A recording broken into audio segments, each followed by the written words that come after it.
And you hear all the optimism nationally and locally about the Browns' offense. I don't think you hear enough about Nick Chubb. And according to Sam Monson from Pro Football Focus, he thinks Chubb is overrated. Not only is he overrated, I think you can make the case he's the best running back in the NFL right now.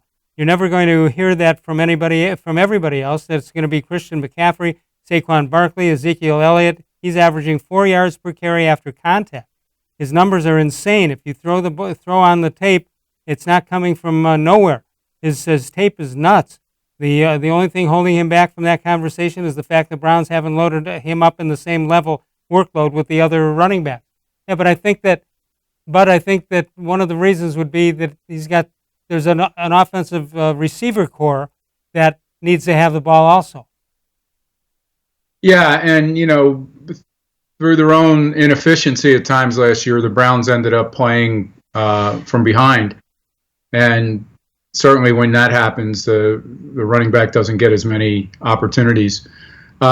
He, to me, is the kind of guy that you would love to model every player you draft off of, just because of how effective he is, how quiet. I don't want to say quiet, because that makes it sound like anybody who raises their voice around there is a bad guy. I don't mean it that way, but he's certainly a guy that just wants what he does on the field to show who he is. And that quote was that no one else will say that he's the best in the league, and at the top of that list of no one else who will say it is Nick Chubb himself. He's not, he's the perfect complement to the squeaky wheels that were on this team last year, because he wasn't that at all. And by the way, that doesn't make them bad guys. You can combine the attitude of Chubb with the attitude of the wide receivers, the divas, if you want to call it, and that doesn't mean it can't work.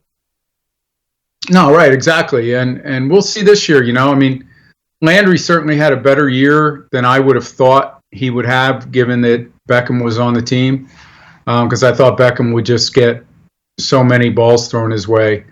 When you looked at situations last year where Baker Mayfield was chased from the pocket and made something happen, invariably the guy who came back to him along the sideline and made these acrobatic catches was Jarvis Landry, not Odell Beckham Jr. Right. Now, I don't know exactly why that is, but clearly the connection between Beckham and Mayfield wasn't there. Maybe it will be this year, but certainly Landry became that, I don't want to say number one receiver, because I don't think he's that talented to be that, but he certainly became 1A last year in the kind of season he had.